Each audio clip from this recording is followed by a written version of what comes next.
আজ পহেলা ফাগুন, প্রকৃতি জুড়ে ঋতুরাজের আগমনী ধ্বনি। দক্ষিণা হাওয়ায় ঝরে পড়া শুকনো পাতার শব্দ আর আমের মুকুলের মাতাল গন্ধে নেশা লাগে মনে। সেই সঙ্গে থোকা থোকা রঙন আর দিগন্ত জুড়ে শিমুল পলাশের আহ্বান, সব মিলিয়ে প্রেম প্রকৃতির অপূর্ব বন্ধন হয়ে ধরা দেয় বসন্ত। আর এই বসন্তেই ফাগুনের রাঙা আগুন ছড়িয়ে পড়ে চারপাশে, সুখের অনুভূতি জাগায় মানব হৃদয়। শেখ জালালের ছবিতে অন্তরা বিশ্বাসের প্রতিবেদন।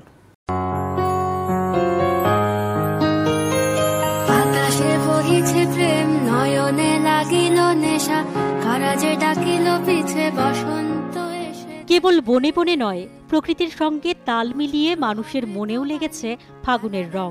লাল পলাশের কাব্য আর নীল আকাশে সাদা মেঘের ভেলা, সবাই মিলেই জানান দিচ্ছে ঋতুরাজ বসন্তের রাজসিক আগমনী বার্তা।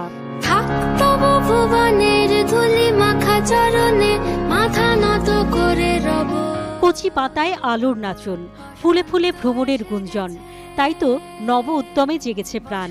ফাগুনের মোহ মায়া আর ভালোবাসায় সবাই গাইছে নবজাগরণের গান। কে না চায় যুগ যুগ ধরে জীবন্ত থাকুক রঙিন মুহূর্তগুলো। শীতকালে দেখা যায় সব গাছের পাতা ঝরে যায়, তো প্রকৃতিটাও কেমন বিমর্ষ লাগে। তো বসন্তকালে আবার নতুন পাতা গজায়, এটা সুন্দর লাগে দেখি। বসন্তে প্রকৃতিতে যে রং, সেটা আমাদের মনে এসে লাগে এবং কবিদের মনেও সেই রংটা লাগে, যার জন্য ওরা প্রেমে পড়ে, প্রাকৃতিক প্রেমে পড়ে ওরা কবিতাগুলো লেখে। মাধুর্য থাকে তাদের কবিতা, প্রেম থাকে।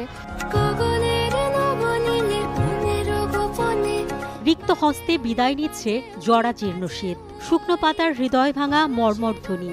বিপরীতে বীর দর্পে আসে বসন্ত, আসে ফুলের সুবাস ছড়িয়ে। ফাগুনের ঝলমলে আলো আর ঝিরিঝিরি বাতাস উতলা করে মন। গরমের সময় তো অনেক গরম, আর শীতের সময় অনেক শীত, আর বসন্তে সব কিছু মিলিয়ে প্রকৃতি, তারপরে নতুন নতুন ফুলে সেজে ওঠা, সব কিছু মিলিয়ে এই জায়গাটাতে হচ্ছে বসন্তই বেস্ট। যেহেতু প্রকৃতি সুন্দর করে সেজে ওঠে, মানুষেরও মন চায় যে আমিও সুন্দর করে নিজেকে সাজিয়ে তুলি। বসন্ত আর প্রেমকে একই সুতোয় গেঁথেছেন কবি সাহিত্যিকরা, তাই হয়তো বসন্তের রূপের হাজারো বর্ণনায়ও তৃপ্ত হননি তারা। আজি বসন্ত জাগ্রত দ্বারে, তব অবগুণ্ঠিত কুণ্ঠিত জীবনে, করোনা বিড়ম্বিত তারে।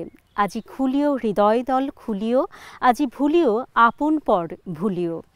কবিগুরু তার বসন্ত বন্দনার মধ্য দিয়ে এই প্রকৃতি আর মানব মনের মেল বন্ধনকে তুলে ধরেছেন। প্রকৃতি যখন জাগে, জেগে ওঠে মন। তাই তো এই বসন্তই সকল ভেদাভেদ আর আপন পর ভুলে ঐকতানে গাওয়ার সময়। অন্তরা বিশ্বাস, নিউজ 24, সাভার।